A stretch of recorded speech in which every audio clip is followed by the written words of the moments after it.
그 요한계시록은 이제 예배의 책이죠. 시작부터 이제 예배에 관한 그 말씀이 나오잖아요, 그죠? 이 말씀을 읽는 자와 듣는 자들과 그 가운데 이 내용들을 지켜 행하는 자들의 복이 있다 이렇게 하시면서 이 그 내용 자체가 이미 그 예배라는 사실을 미리 시작합니다. 이렇게 알려주고 시작합니다. 그리고 이제 지상의 교회의 상태들을 쭉 이야기해주고, 그래서 이제 당대 교회들뿐만 아니라 역사 속에 있는 교회들까지 다 포함되죠. 그 역사 해 아래 새 것이 없다고 하듯이 역사는 늘 반복되기 때문에 뭐 그 시대 교회들도 이 앞서 겪었던 그 언약 백성들의 상황을 동일하게 겪지만 또한 이 시대에 살아가는 우리도 똑같이 이제 그러한 그 비슷한 상황들을 겪게 된다. 그럴 때 이제 교회가 무엇을 해야 되느냐? 사방의 이제 적군들에게 에워싸인 상태잖아요, 그죠? 사방의 적군들입니다. 안으로는 우리가 형제라고 믿었던 유대인들. 그러니까 아직까지 성전이 무너지기 전이라 사실 기억해야 됩니다. 성전이 무너지기 전이기 때문에 그 형제들이거든요. 그래서 이 사도들이 전 세계로 이렇게 복음을 가지고 나갈 때 회당에서 하잖아요, 그죠? 회당에서 복음을 전하는데 항상 형제들아 이런 식으로 유대인들을 그 형제들이라고 부릅니다. 이 형제인 줄 알았는데 알고 보니까 원수잖아요, 그죠? 그 형제살인자 마치 가인이 아벨을 죽이듯이 교회를 핍박하는 세력이었던 거죠. 밖으로는 이제 로마인들은 원래부터 이렇게 핍박자는 아니었습니다. 처음에는 사도 바울을 보호해주는 일, 또 복음을 보호하는 일에 이제 뭐 앞장서기도 했지만 결국 유대인들의 이 꼬드김이죠, 그죠? 유대인들이 계속 고소하고 고발하고 하기 때문에 이제 나중에 핍박자로 돌아서는 그런 상을 보게 됩니다. 그래서 이 사방으로 원수죠. 사방으로 원수고 이제 언제 잡혀갈지 모르고 핍박당할지 모르고 죽을지 모르는 그러한 상황 가운데서 교회가 무엇을 해야 되느냐, 이제 그것을 말해주는 겁니다. 교회가 무엇을 해야 되느냐, 예배를 드려야 된다. 그게 이제 이 요한계시록 전체의 주제죠. 그래서 뭐 특별히 다른 것을 하지 않습니다. 요한이나 또 초대교회나 그러한 핍박의 상황을 견뎌내기 위해서 뭐 무기를 준비하는 것도 아니고 뭐 동맹을 맺는 것도 아니고 성도들이 헌금을 걷어서 그것으로 이 정부에게 뇌물을 바치는 것도 아니고, 하나님께 예배를 드립니다, 그죠? 그랬더니 이제 그 승리가 교회에게 주어진다, 이제 그런 사실을 보여주죠. 이것이 왜 우리에게 중요하냐?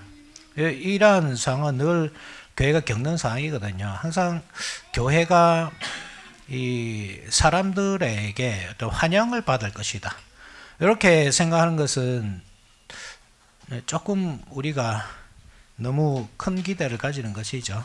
교회는 사실 잘해도 그렇고 못해도 그렇고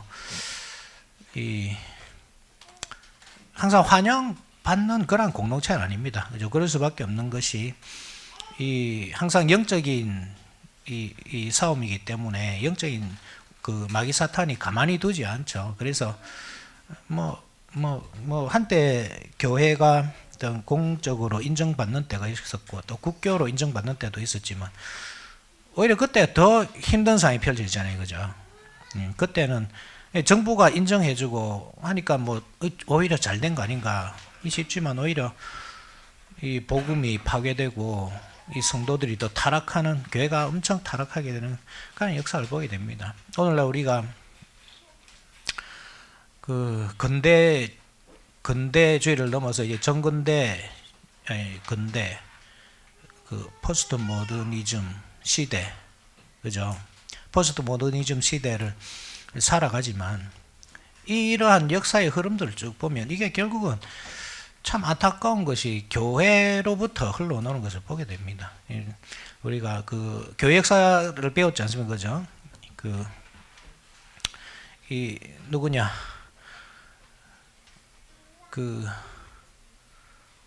신학 대전을 썼던 사람이 누구죠? 토마스 아퀴나스, 그죠? 토마스 아퀴나스가 어떤 이 신학을 이 자연 세계에다가 적용을 하잖아요, 그죠?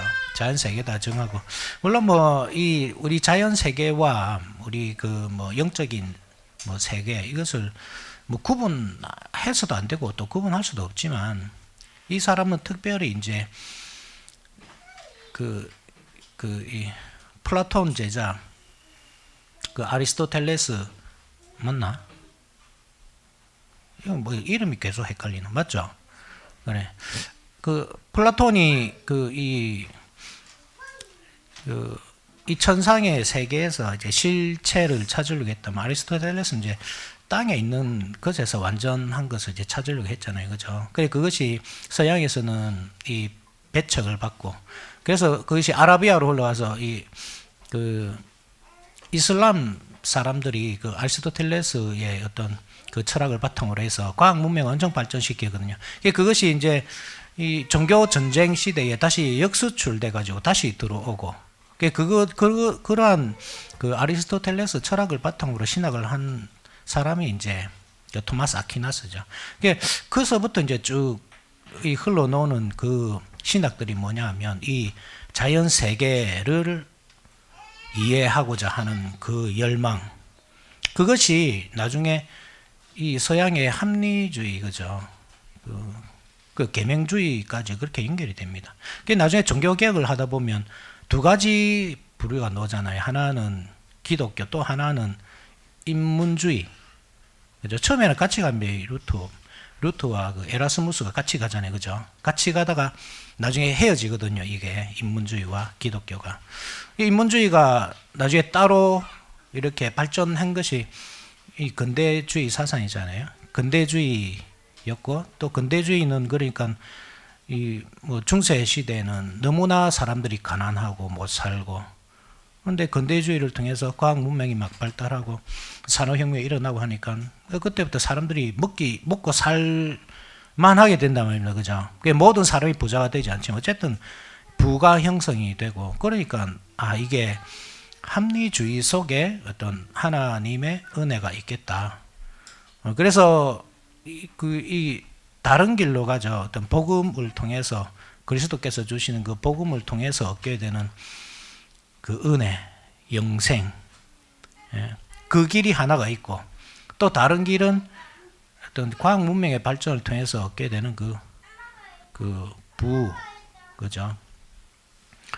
그게 이제 보면 합리주의가 결국 이게 우리에게 구원을 주는 게 아닌가, 그죠? 거기서 이제 복음과 살짝 이렇게 맞닿아 있는 곳에 기복 신앙이 있잖아요, 그죠?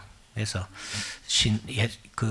예수님을 잘 믿으면 이제 구원이 있고, 부자가 되고, 이런 식으로 그렇게 가는 겁니다.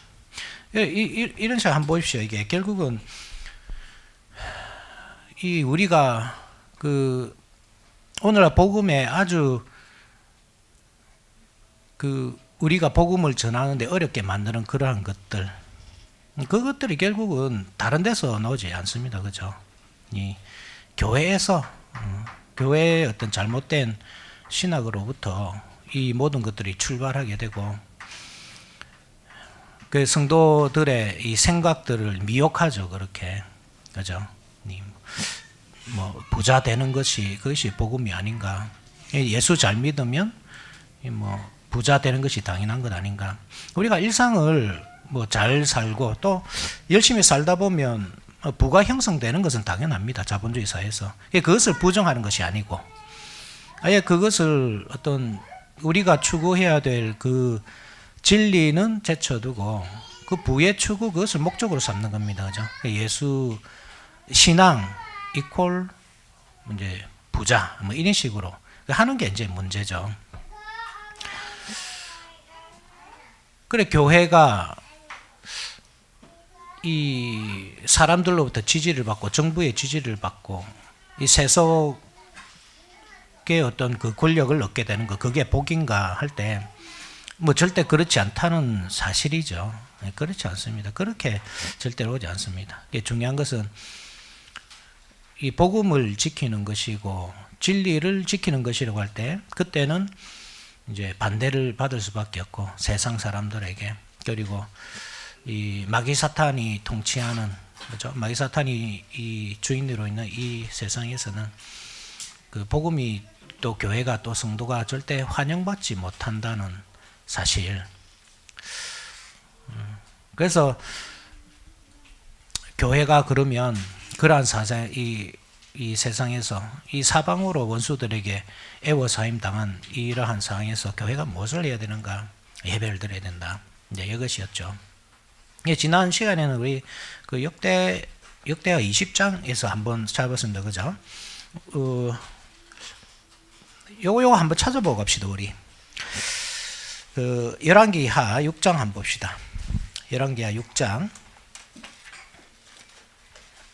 열왕기하 6장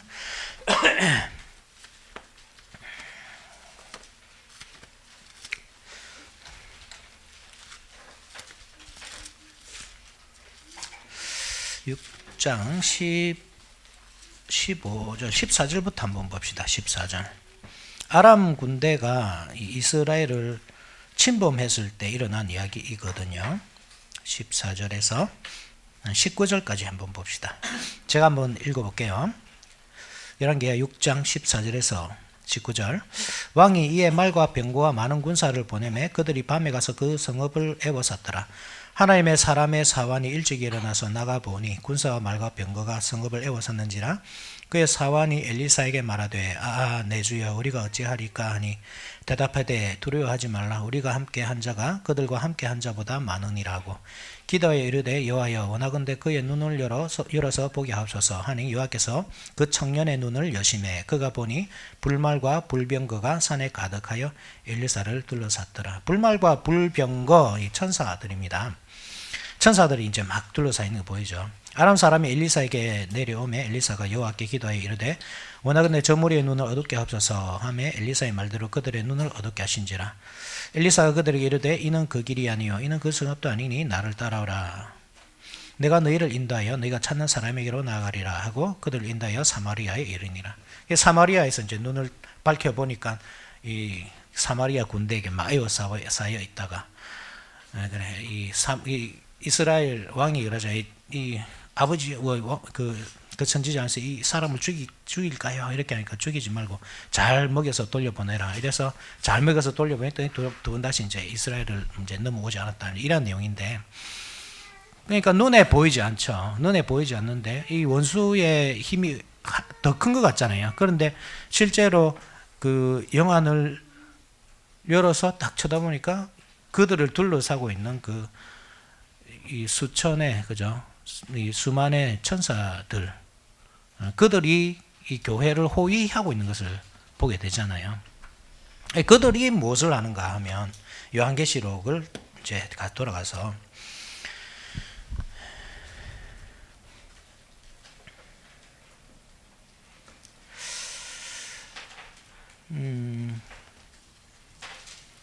자 4장 지난주에 4장 살펴보다가 이제 끝났죠, 그죠?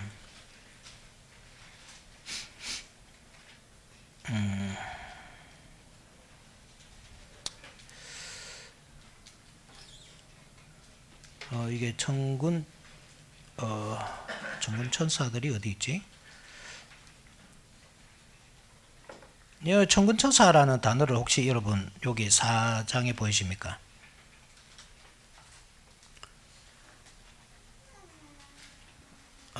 다른 곳에서 제가 확인을 했는가? 다 읽기는 그렇고 어쨌든 여기에 관해서 보이시죠? 그 11절 5장 11절이죠. 5장 11절 5장 11절에 보면 내가 또 보고 들음에 보호자와 생물들과 장로들을 둘러서 많은 천사의 음성이 있으니 그 수가 만만이요 천천이라. 큰 음성이 이르되 죽임을 당하신 어린 양은 능력과 부와 지혜와 힘과 존귀와 영광과 찬송을 받으시기에 합당하도다 하더라. 그죠? 그러니까 이 천군 천사들이 그 하늘 보좌에서 무엇을 하고 있는가? 바로 그 예배에 동참하고 있는 것이죠. 그래서 이 하나님께서 그 엘리사의 눈을 통해서 보여주신 그 천사들의 역할이 무엇인가 하면 하나님께 예배드리는 그 역할. 그러니까 지금 땅에서는 이 교회가 이 핍박받고 있는 것처럼 보여도 하늘에서는 이 천군 천사들이 하나님께 예배를 드리고 그렇게 전쟁을 수행하고 있는 중인 겁니다. 그죠? 그 예배의 전쟁을 통해서 이제 이 전쟁을 승리로 이끌고 있는 그런 모습이죠. 예, 그것이다 요한계시록이. 네, 그것을 말하는 것이다. 예배의 전쟁이고 예배를 전쟁을 통해서만 이긴다. 그런 내용입니다. 예, 지난주까지는 4장을 살펴봤고 오늘은 5장을 한번 봅시다. 5장 1절을 보시면 내가 보매 보좌에 앉으신 이의 보좌에 앉으신 이의 오른손에 두루마리가 있으니 안팎으로 섰고 7인으로 봉하였더라. 7인이 이제 등장합니다. 이 인이 원래 뭐 어디에 있는 것입니까? 어디에 나왔죠?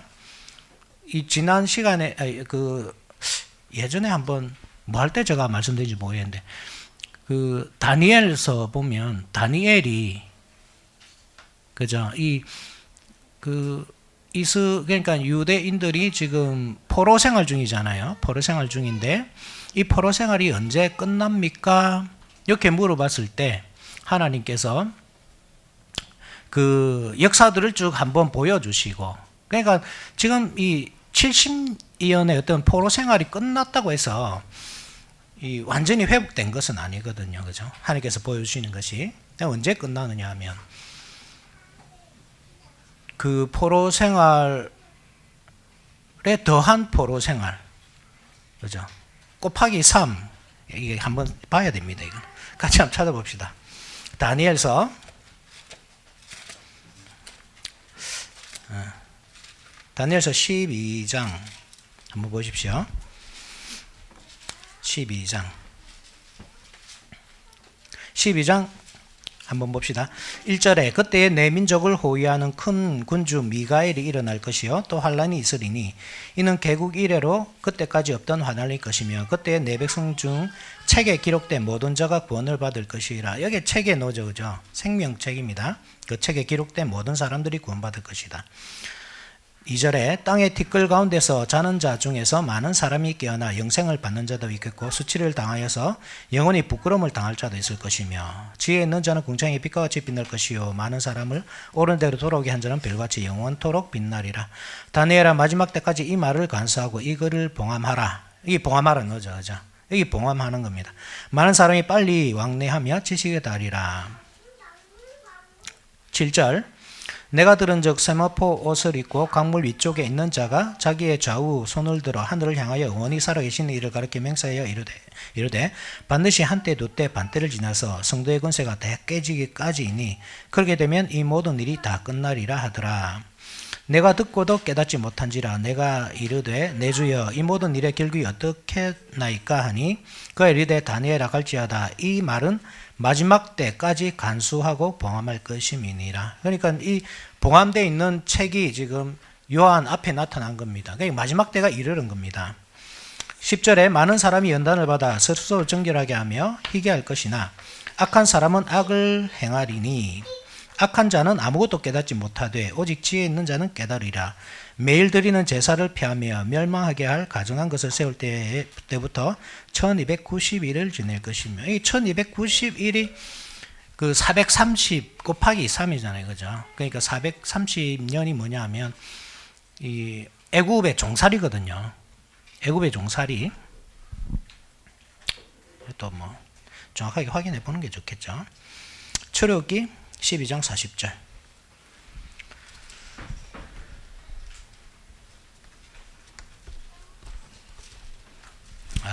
복잡하다. 출애굽기 12장 40절.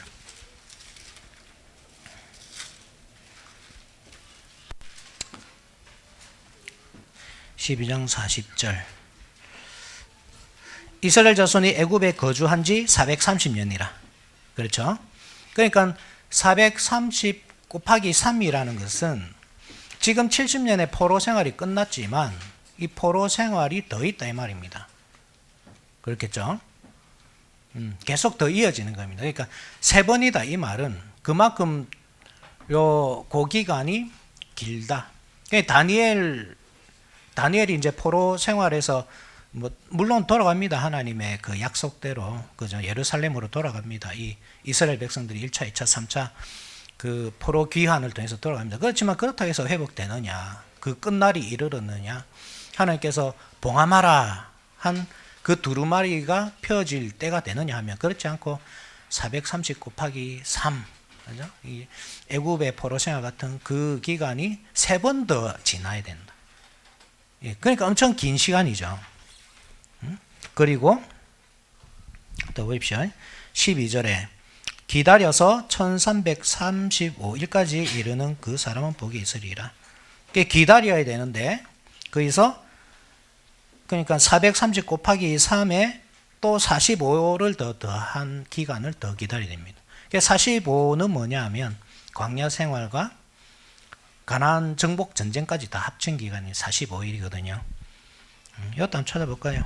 여호수아 14장 10절 한번 보십시오.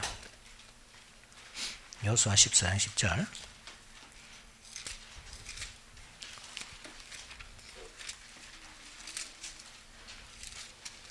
14장 10절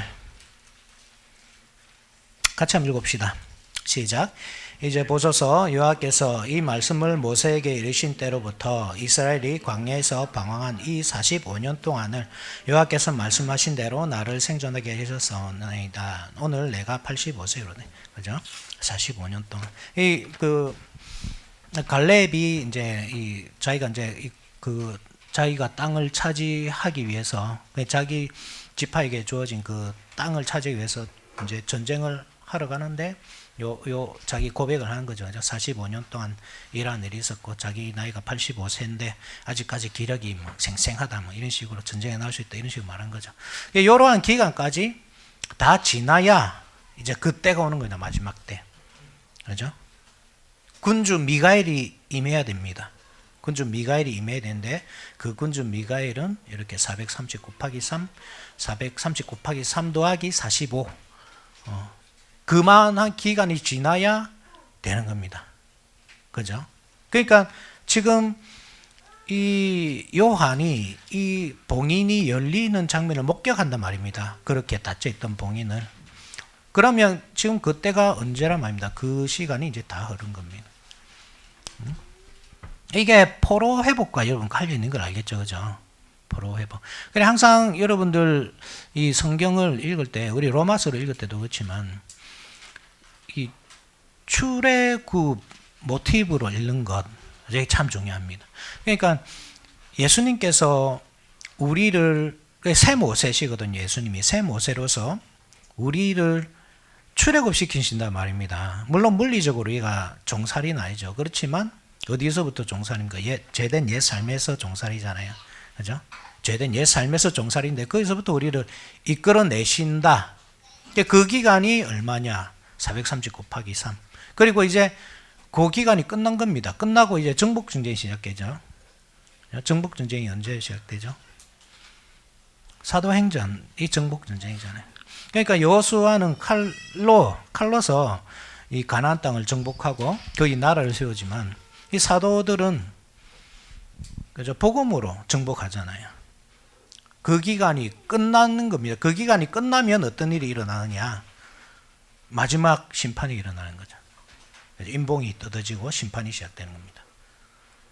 이해됩니까? 그때가 언제라고요? AD 70년. 그래서 AD 70년. 심판이 이제 시작되는 마지막 심판. 마지막 심판이라 할 때 이제 그 언약의 심판을 생각해야 되는 겁니다. 그러면 애굽이 어디란 말이죠?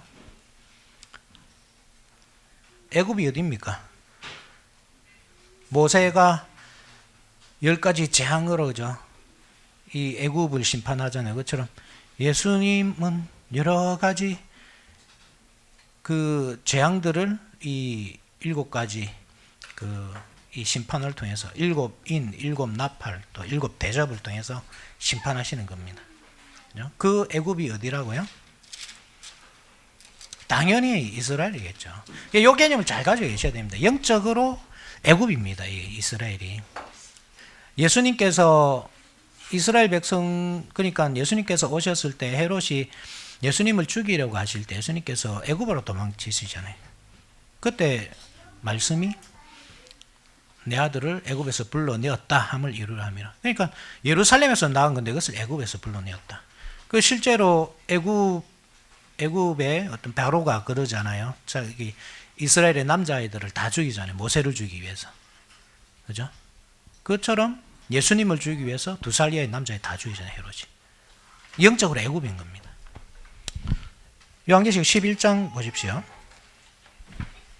11장 8절. 11장 8절. 이것도 같이 한번 읽어봅시다. 11장 8절. 시작.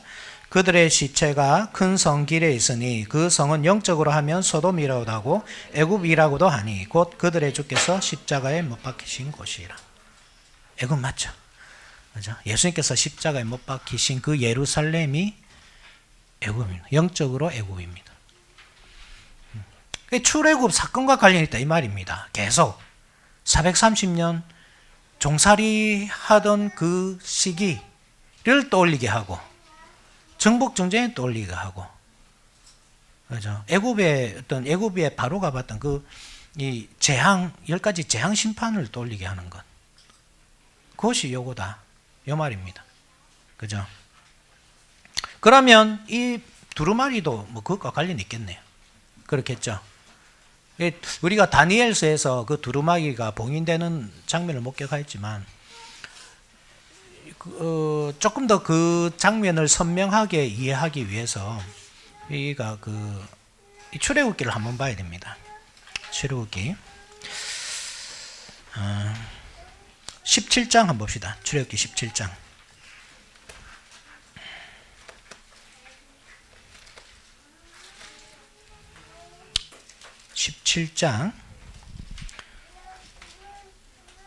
17장 14절 17장 14절 같이 읽어봅시다. 17장 14절 시작. 여호와께서 모세에게 이르시되 이것을 책에 기록하여 기념하게 하고 여호수아의 귀에 외어 들리라. 내가 아말렉을 없이하여 천하에서 기억도 못하게 하리라. 아말렉이 출애굽하고 있는 이스라엘 백성들을 공격한 사건입니다. 그때 모세가 이렇게 손을 들고 있죠. 손을 들고 있으면 이기고 내리면 지고. 그래서 아론과 훌이 한쪽 손씩 이렇게 잡고 올리잖아요. 그래서 이제 아말렉을 이기고, 그리고 나서 그 내용을 이 책에 기록해라. 내가 아말렉, 이스라엘의 원수죠. 아말렉이 완전히 멸망해서 천하의 기억도 못하게 하겠다. 이렇게 말씀합니다. 요게 책에 기록해라 이렇게 말하는 겁니다.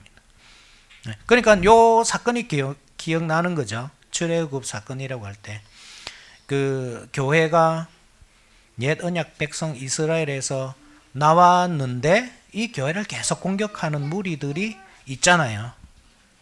그래 그들을 내가 기억도 하지 못하도록 멸절시키겠다 한 것이 어디에 기록되냐 하면 책에 기록되어 있는 겁니다. 그죠? 그리고 아까 다니엘서를 우리가 보았지만 다니엘서에서 또 그 책이 등장하고, 그죠? 그 책이 등장하는데 똑같습니다. 다니엘도 그 출애굽 그림이잖아요. 그죠? 그러니까 뭐 애굽은 아니지만 바벨론에서 이스라엘 백성들을 하나님께서 이 출애굽 시키신다. 출바벨론 시키신단 말입니다. 그때 누가 막아서고 있잖아요. 그죠? 누가 막아서고 있습니까? 이 다니엘서 한번 봅시다.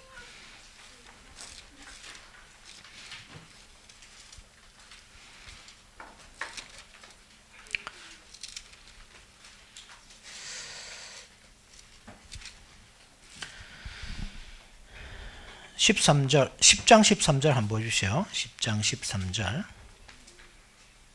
13절 14절 같이 한번 읽읍시다. 시작. 그런데 바사 왕국의 군주가 21일 동안 나를 막았으므로 내가 거기 바사 왕국의 왕들과 함께 머물러 있더니 가장 높은 군주 중 하나인 미가엘이 와서 나를 도와주므로 이제 내가 마지막 날에 내 백성이 당할 일을 내게 깨닫게 하러 왔노라. 이는 이 환상이 오랜 후의 일임이라 하더라. 그죠? 바사 왕의 군주가 막고 있습니다. 못 가게. 그것을 군주 미가엘이 오셔서 도와주십니다. 그래서 요 일이 이루어지게 합니다. 요거는 그림자일 뿐입니다. 그죠? 실제는 언제 일어납니까? 430 곱하기 3 뒤에 일어날 일이죠. 그래서 예전에 한번 말씀드렸지만 이 미가엘을 예수님으로 보는 게 가장 좋습니다. 예수님으로 보는 게 가장 자연스럽죠, 사실은. 뭐 천사로 본다고 해서 뭐 잘못됐다는 말은 아니지만 항상 이 너무 그 천사로 보는 분들도 많이 계시고 또 예수님을 보는 분들도 많이 계시지만 제 입장에서는 이 예수님을 보는 게 가장 합당하다고 합니다. 그렇게 해야 이런 이 예언들이 맞아 떨어지거든요. 어쨌든 그러한 사건들, 그죠? 그 책이 이제 봉함된 겁니다. 그죠? 이 구원의 책. 또 다른 이름으로는 그 생명책도 되겠죠. 왜냐하면 이 생명책이란 그렇거든요. 거기는 생명만 있는 것이 또 아니고 사망도 있습니다. 그죠? 왜냐하면 생명에서 제외된 것이 사망이기 때문에 그렇죠. 그래서 그것이 심판의 책이 되기도 하고 생명의 책이 되기도 하고. 그래서 성경에서 여러 얼굴로 이 책이 나타나는 겁니다. 어쨌든 그것이 봉인되어 있었고 뜯을 사람이 없습니다. 그 봉인을. 그죠? 5장 3절에 하늘 위에나 땅 위에나 땅 아래 능히 그 두루마리를 펴거나 보거나 할 자가 없더라. 그걸 펴줘야 되잖아요. 그죠? 그게 펴져야만 구원이 이루어집니다. 아말렉이 막 공격하고 있는 그 상황, 그죠? 바사왕 군주가 막고 있는 그 상황, 교회가 지금 탈출을 해가지고 가야 되는데 가지 못하는 그 상황이잖아요. 그렇게 원수들이 계속 공격하고 가로막고, 우리가 그 지상의 7개를 이미 살펴봤지만 지상의 7개가 당하고 있는 모든 어려움들, 영적인 것, 또 물리적인 것, 그 모든 어려움들이 그 마귀 사탄의 어떤 계략으로부터 다 시작되고 진행되는 거잖아요. 그죠? 그럼 거기서부터 교회가 어떻게 구원을 얻느냐? 군주 미가엘이 오셔서 도와주셔야 되는 겁니다. 그거를 위해서 이 봉인이 뜯겨져 나가야 합니다. 그때 이제 그 하나님의 약속대로 원수들은 망하고 하나님의 백성들은 구원을 얻겠죠. 그죠? 무엇보다도 지금 이 다니엘에게 그 책을 임봉하라 한 기간으로부터 엄청난 오랜 시간이 걸렸습니다. 그러니까 교회가 엄청난 오랜 시간 동안 이제 인내하고 기다린 겁니다. 이제는 이게 열릴 시간이 된 겁니다. 그죠? 드디어 이제 열릴 시간이 된 겁니다. 그런데 열 사람이 없는 거예요. 그러니까 막 슬퍼서 울죠. 그죠? 4절에 그 두루마리를 펴거나 보거나 하기에 합당한 자가 보이지 아니하기로 내가 크게 울었더니, 이 울 수밖에 없는 상황이죠. 이제 뭔가 마지막 날이 이른 것 같고 교회가 핍박받는 이 상황이 이제 마무리되고 이 승리가 딱 확정될 그 기간이 온 것 같은데, 그죠? 단순히 유대인들에게 어떤 핍박받고 로마 군인들의 핍박받고 그것을 넘어서 제일 이 성도들이 소원하는 것, 그것은 죄로부터 사실 출애굽하는 거죠. 완전하게. 그죠? 죄로부터 완전히 출애굽하고 우리가 죄를 이기고 하나님 앞에 서서 살아가는 것. 하나님께서 이스라엘 백성들을 출애굽하신 이유도 그렇지 않습니까? 하나님께서 그들을 출애굽시킨 이유가 그렇거든요. 그 백성들과 함께 거하기 위해서. 이마누엘의 약속이거든요, 사실. 한번 찾아봅시다. 출애굽기 29장 보십시오.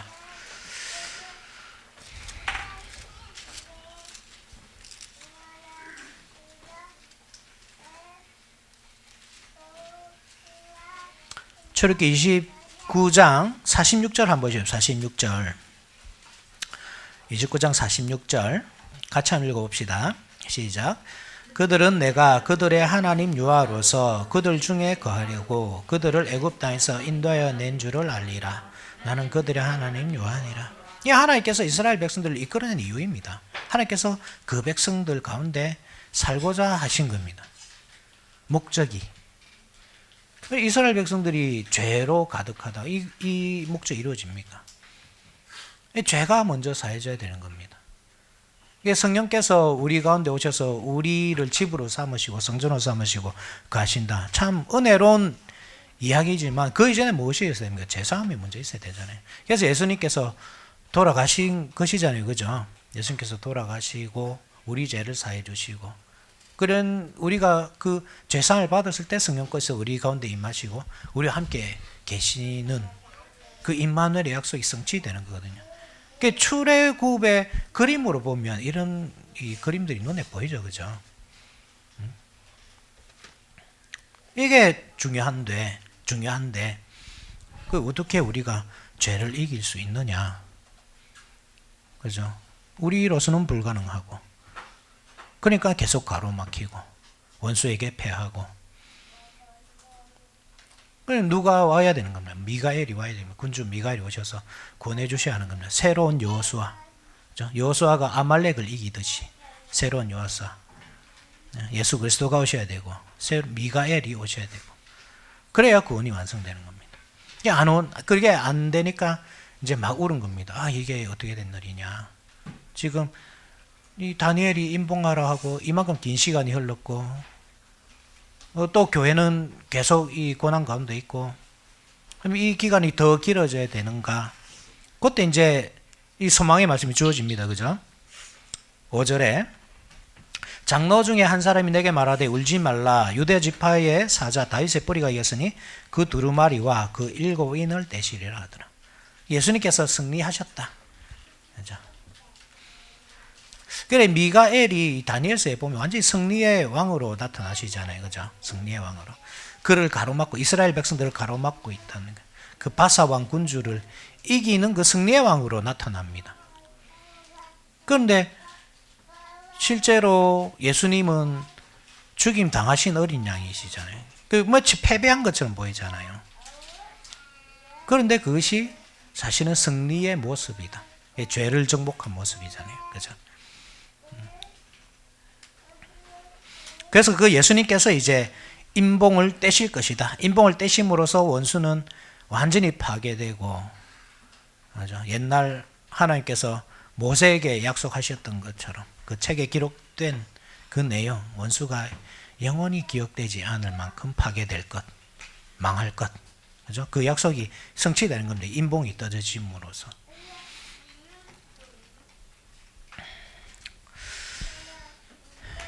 그리고 또 다시 찬양이 쭉 이어지죠. 그죠? 24장로들이 찬양합니다. 9절에. 그리고 그 천사들이 또 천군 천사들이 찬양합니다. 12절에. 그죠? 또 모든 피조물들이 찬양합니다. 보좌에 앉으신 이와 어린 양에게 찬송과 존귀와 영광과 권능을 세세토록 돌릴지어다. 예배가 그러니까 옮겨지고 있는 겁니다. 지금 잘 보시면 4장에서는 지금 그 4장에서도 뭐 이 천사들이 찬양을 하고 24장로들이 찬양을 하지만 누구를 향한 찬양이죠? 하나님 아버지, 그죠? 하나님 아버지. 그 하나님 아버지는 어떤 분이십니까? 창조주 하나님. 그 창조주 하나님을 찬양합니다. 그래서 4장을 보면 11절 보십시오. 우리 주 하나님이여 영광과 존귀와 권능을 받으시는 것이 합당하오니 주께서 만물을 지으신지라. 만물이 주의 뜻대로 있었고 또 지으심을 받았나이다. 창조주 하나님을 찬양하죠. 그리고 이제 그 구속자 예수 그리스도께로 시선이 향하는데 하늘의 예배가 그 구속주 예수 그리스도는 또 어떤 분이시냐? 그분도 창조의 하나님입니다. 그죠? 13절이잖아요. 내가 또 들으니 하늘 위와 땅 위에와 또 땅 아래와 바다 위에와 또 그 가운데 모든 피조물이 또 찬양을 하죠. 그러니까 창조주 하나님과 구속주 예수 그리스도가 연결이 되는데 어디에서 연결이 됩니까? 창조라는 그죠? 그 개념에서 연결이 되는 겁니다. 그러니까 이게 무슨 내용이냐? 어떻게 이어질 것이냐? 예배를 통해서 옛 세상은 갑니다. 그죠? 옛 세상은.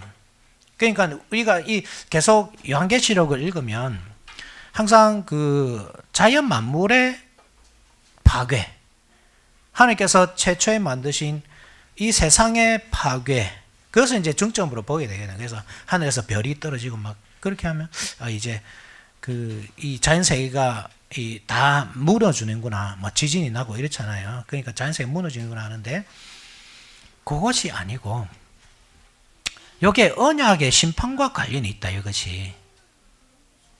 그죠? 이것을 여러분들이 잘 이해하셔야 됩니다.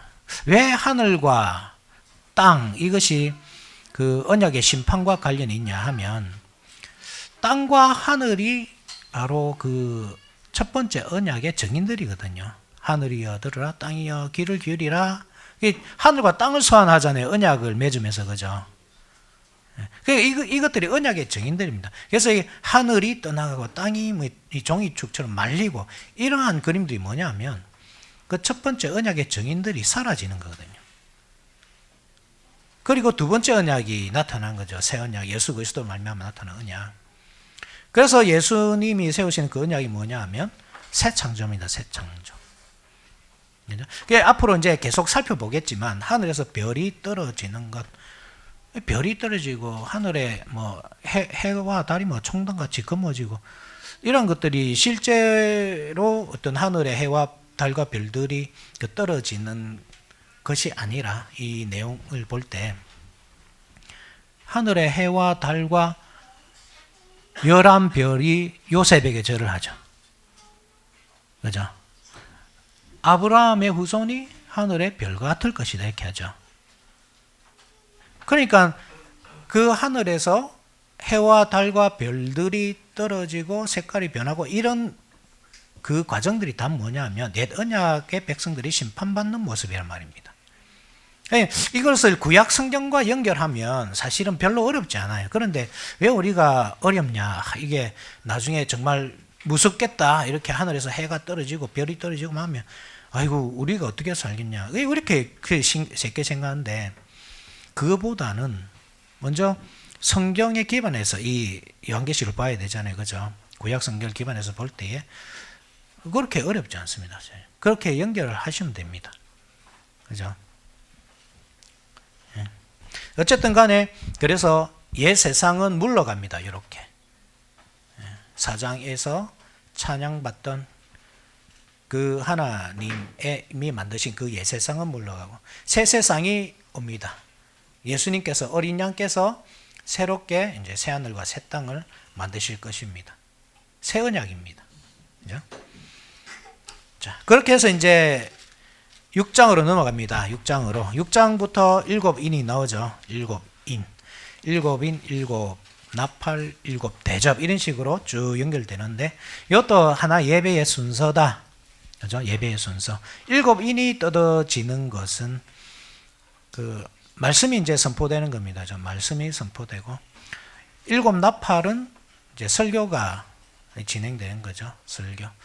7 대접은 이제 성찬식이죠. 성찬식. 그리고 그 백성들을 세상으로 돌려보내면서 그렇게 끝납니다. 이 이제 순서는 예전에 한번 제가 여러분들이 한번 보여드린 적 있는데 집에 갖고 계시죠? 예. 어쨌든 뭐 하나씩 나중에 뭐 보고 살펴보고, 혹시 뭐 그 필요하신 분은 저한테 말씀하시면 다음 주에 뽑아드릴까요? 다시? 다 잊어버렸습니까? 그래. 그 뭐 이사하고 막 이래 어디 굴러댕겨 종이 쪼가리 그 오래 안 가잖아요. 그죠? 예, 이해는 합니다. 근데 그거를 조금 이렇게 작게 해가지고 성경책에 딱 꼽아 놓으면 그 구조를 보면 괜찮을 것 같네요. 제가 좀 작게 한번 조정해가지고 제가 한번 보여드릴게요. 그러면. 근데 저처럼 노안이 오면 참, 오늘 제가 이 마트 가가지고 우리 선우 데리고 마트 가가지고 과자 하나 사주면 데리고 갔다가 충격받은 게 가격표가 안 보여가지고, 가격표는 보이는데 그 밑에 이제 이 편의점에 가면 2+1 있잖아요. 2+1에 요것 세 가지 고를 수 있습니다. 이때인 거. 아무리 안경 쓰고 봐도 안 보이고 안경 벗고 봐도 안 보이고 대충 그림 보고 이렇게 옆에 있는 거 얘기해 줬는데, 그래. 너무 작게 하면 또 우리 노안 오신 분들, 허승도님하고 또 팽승도님하고 안 보이실랑가 모르겠는데 최대한 보일 수 있도록 그렇게 해가지고 제가 뽑아드리겠습니다. 자, 일곱 인 중에 오늘은 네 가지를 먼저 한번 살펴보고 그거 합시다. 왜냐하면 이 땅에서 일어나는 게 요 네 가지거든요. 이게 일곱 인이지만 사실 일곱 개가 등장하지 않습니다. 성경 잘 읽어보시면 알지만 여섯 개가 등장하고 일곱 인은 안 나옵니다. 그죠? 그래서 일곱 인이 없는데 왜 일곱 인인가 생각할 수 있는데 그 일곱 나팔이 일곱 인이죠. 예.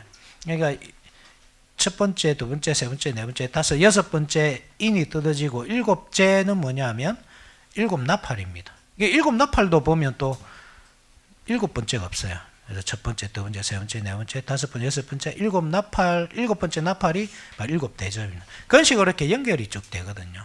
예, 왜 일곱 번째 인이 없을까? 그렇게 생각하지 마시고 이렇게 연결되는구나 그렇게 이해하시면 되고 어쨌든 땅에서 일어나는 것이 네 가지입니다. 예, 땅이 지난주에도 설명드렸지만 사방이죠. 사방 거죠. 예, 그래서 그렇습니다. 땅. 기억나시죠? 안 까먹었죠? 이게 맨날 계속 다시 확인하고 이러면 시간이 너무 많이 가니까 사방 이렇게 동서남북 사방 생각하시면 되고 그래서 이 땅에서 일어나는 건 네 가지 인. 그 다음에 다섯 번째, 여섯 번째는 땅에서 일어나는 사건이 아닙니다.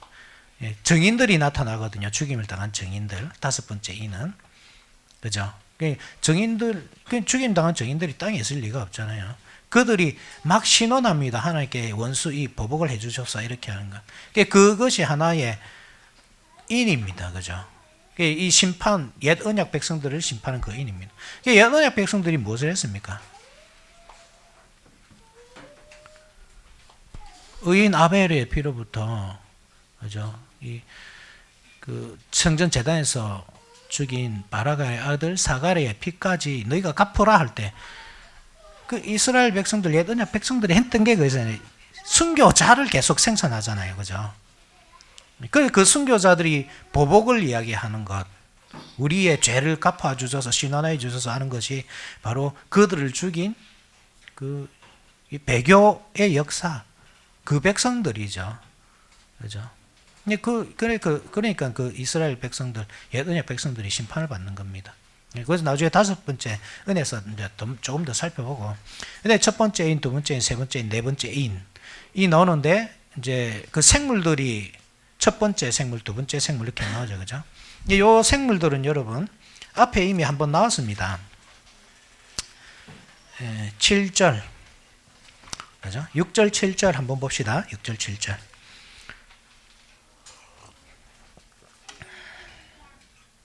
6절, 7절. 4장 6절 7절. 보좌 앞에 수종과 같은 유리바다가 있고 보좌 가운데와 보좌 주위에 네 생물이 있는데 앞뒤에 눈들이 가득하더라. 그 첫째 생물은 사자 같고, 이 첫째 둘째 너죠, 그죠? 첫째 생물은 사자 같고, 둘째 생물은 송아지 같고, 셋째 생물은 얼굴이 사람 같고, 그 넷째 생물은 날아가는 독수리 같다. 이 동물들의 그 생물들의 얼굴들을 여러분 모습들을 잘 기억해 놓으시고, 그래서 이제 첫째 생물이 먼저 말하는 거죠. 첫째 생물 뭐라 그랬습니까? 사자. 그죠? 자, 봅시다. 6장 1절. 내가 봄에 어린 양이 7인 중에 하나를 떼시는데 그때 내가 들으니 내 생물 중에 하나가 우레소리같이 말하되 오라 하기로, 사자 같은 생물이 오라 먼저 외칩니다. 이에 내가 보니 흰말 있는데 그탄 자가 활을 가졌고 멸류관을 받고 나와서 이기고 또 이기려고 하더라. 사자 하면 여러분들 기억해야 될 것이 왕적인 짐승입니다. 그죠? 왕. 백수의 왕. 이렇게 지난주에 설명했지만 사실 유다, 왕의 지파가 나오는 유다가 사자잖아요. 그죠? 유다의 사자. 기억납니까? 예. 그죠? 사자는 왕입니다. 왕적인, 이 첫 번째 인이 딱 떨어지니까 왕적인 그리스도께서 나타난 겁니다. 예수님께서 이제 심판주로 나타나시거든요. 그 심판주로 나타난 예수님이 왕적인 모습으로 나타난 겁니다. 사자, 유다의 사자로서. 그죠? 그분이 가지고 계신 것이 무엇입니까? 흰 말을 탔습니다. 그죠? 말은 여러분들 항상 기억해야 될 것이 그 하나님을 태워 다니는 그 존재들이 사람입니다. 사람. 이스라엘 옛날 그 고핫 자손이 어깨에다가 하나님의 언약궤를 메고 다니잖아요. 그러니까 원래 말이 사람입니다. 탈 것이. 색깔이 쭉 나잖아요. 그죠? 흰말, 흰색, 그 다음에 또 무슨 색입니까? 둘째 색물은 붉은색, 또 검은색, 청황색, 뭐 이런 식이죠. 그죠? 이 색깔들이 여러분, 옛날 이스라엘 백성들이 다 색깔을 가지고 있었습니다. 보석. 12보석. 다 색깔 있잖아요. 그죠? 예. 그러니까 말들이 왜 색깔이 다 다를까? 바로 이스라엘 백성들이 색깔이 다 다르기 때문입니다. 그게 뭐 무슨 지파다 이런 말이 아니고 그 이미지죠. 그 이미지. 그죠? 그 말은 교회다. 예수님과 함께 지금 전쟁에 나아가고 있는 이 말은 교회다. 옛날 이스라엘 백성들처럼 그 보석이잖아요. 그죠? 그 고유의 색깔을 가지고 있고. 그리고 그 탄자는 예수님이다. 이렇게 이해하시면 됩니다. 교회와 함께 나아갑니다. 첫 번째 기수가. 그 탄자가 무엇을 가졌습니까? 활을 가졌습니다. 그 활은 어디에 있던 활이죠? 하나님의 보좌 뒤에 있던 그 무지개. 그죠? 무지개가 활이라고 했습니다. 활을 가지고 나가요. 원래는 그 활이 평화의 표시로 걸려 있었습니다. 그죠? 평화의 언약입니다. 샬롬. 그죠? 그 평화의 언약입니다. 그런데 그 언약이 이제 깨어진 겁니다. 그리고 이제 다시 전쟁이 시작된 겁니다. 왜 그 언약이 깨어졌느냐? 그 이스라엘 백성들이 언약을 버렸기 때문이죠. 그죠? 자신들은 아주 하나님을 잘 믿는 신실한 백성들이라고 생각을 했지만 그 방법이 무엇이었습니까? 율법을 지키며 살아가는 것이잖아요. 근데 율법을 지킴으로써 그 의인이 됩니까? 율법은 지키라고 주는 게 아니잖아요. 우리 로마서를 살펴보고 있는데 그 내용이 다 그 내용입니다. 네, 그죠? 율법으로 의롭게 되고자 하는 것, 그것도 문제고, 완전주의. 율법을 버리고 살자는 것, 그것도 문제고, 방종. 그러면 이것도 아니고 저것도 아니고 어떻게 됩니까? 버릴 수도 없고, 취할 수도 없고, 그죠? 너무 멀리도 가지 마라, 너무 가까이도 오지 마라, 해품달처럼. 그럼 어째란 말입니까, 도대체? 이거 어떻게 해야 되죠? 어떻게 해결이 됩니까? 완전주의도 아니고, 방종도 아니고, 어떻게 우리가 딱 이렇게 중심을 잡으면서 살아갈 수 있죠?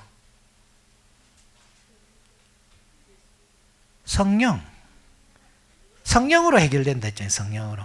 그래서 로마서에서 사도 바울이 그리스도의 은혜와 함께 성령을 계속 이야기하는 겁니다. 성령에서요. 8장 우리가 8장 처음에 언제 살펴보는구나. 8장을 보게 되면 성령을 이야기합니다.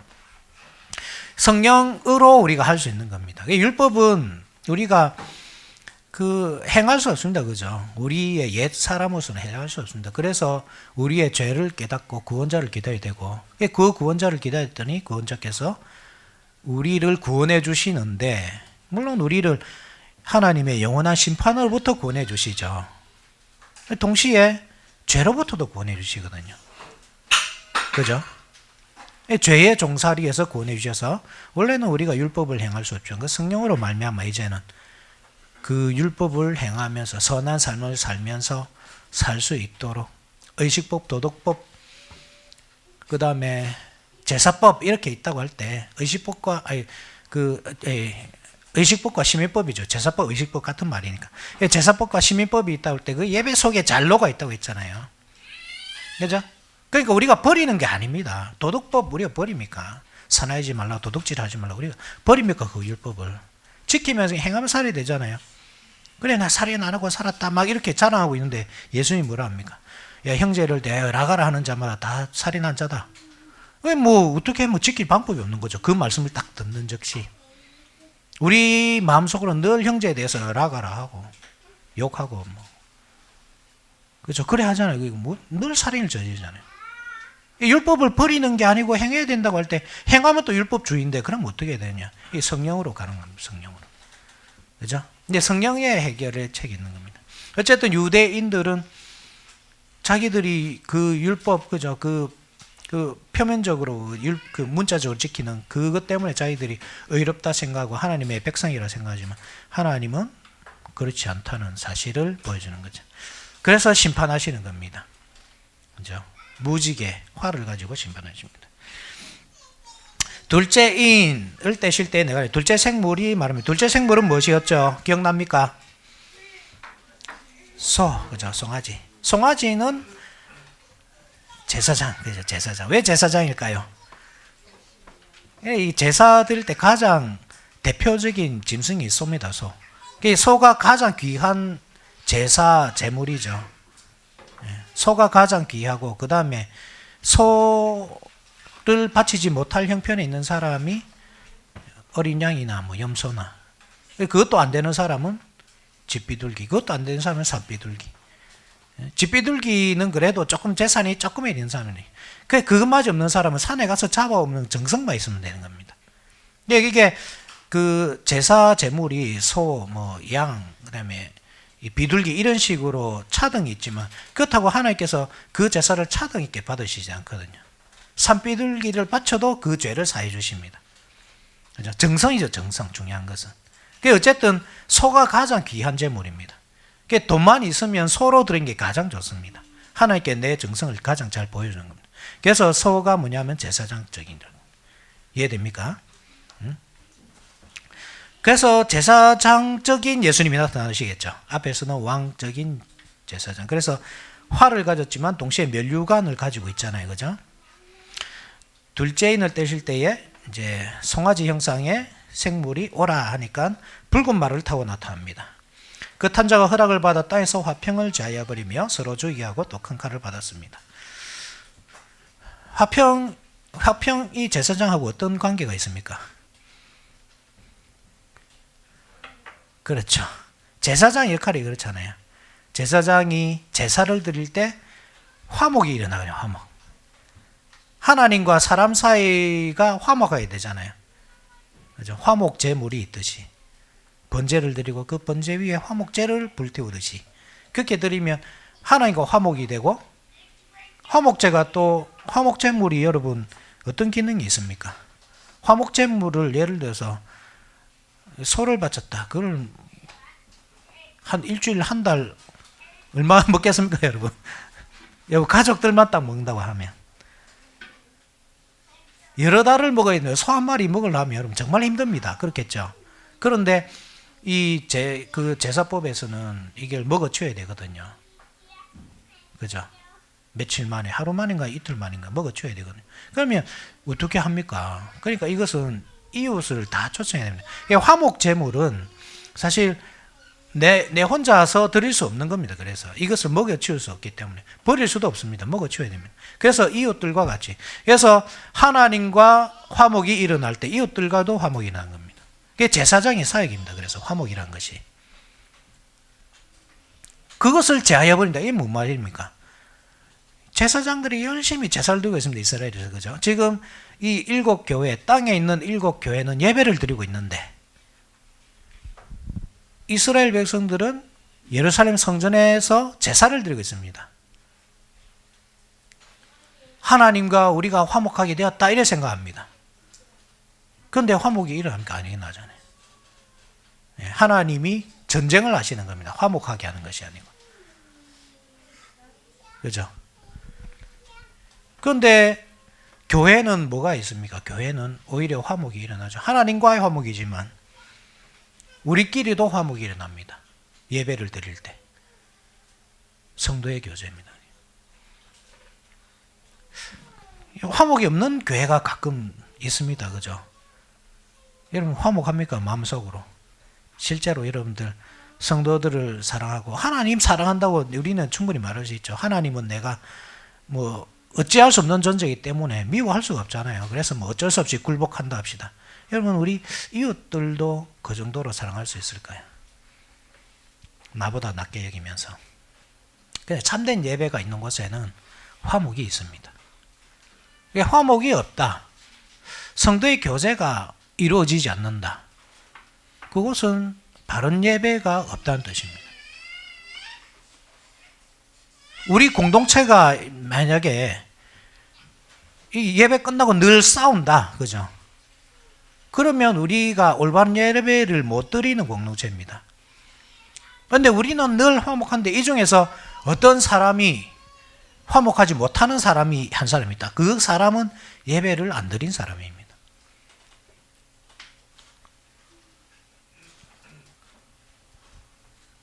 우리가 화목한지 한번 돌아보십시오, 여러분.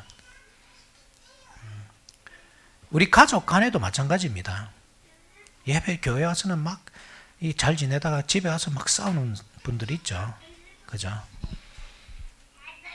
부부끼리 싸우고 자녀하고 부모하고 싸우고. 이게 어떻게 이런 일이 일어나죠? 예수님께서 야 내가 땅에 화평을 주러 온 줄 아냐? 칼을 던지러 왔다. 아버지가 아들이 그죠? 며느리가 시어머니와 불화하게 만들잖아요. 예수님께서. 그죠? 이게 왜 불화하게 됩니까? 이스라엘 백성들은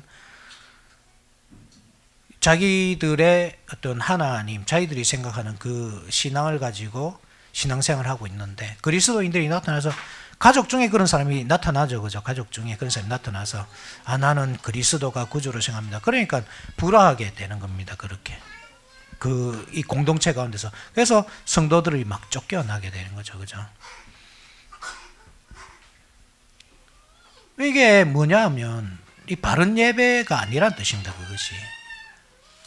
나누어져 있잖아요. 그죠? 하나가 화목되지 못하고. 그리스도 안에서 통일되지 못하고 나누어져 있는 겁니다. 우리가 한번 깊이 생각해 봐야 될 문제입니다. 이것이. 우리 형제끼리 화목하지 못한 것. 형제끼리도 싸우고, 부부끼리 싸우고, 부모가 자녀와 싸우고, 더 나아가서 성도들끼리 싸우고, 미워하고, 질투하고, 질시하고. 그런 것들이 결국 우리가 예배를 잘 못 들어서 그렇다. 이 사실을 알면 우리가 좀 더 긴장하면서 예배를 드리지 않겠습니까? 그죠? 그래서 하나님과 화목하게 될 때 이 우리끼리 화목하게 되는 것은 당연합니다. 그죠? 우리끼리 화목하지 못한 것은 예배가 잘못됐기 때문이다. 즉 하나님과도 화목하지 않다는 증거다. 긴장하면서 여러분들 예배를 드립시다. 자, 오늘 여기까지 하고 너무 시간이 많이 가서 여기까지 마시고 다음 주에 계속 살펴보겠습니다. 자, 기도하시겠습니다.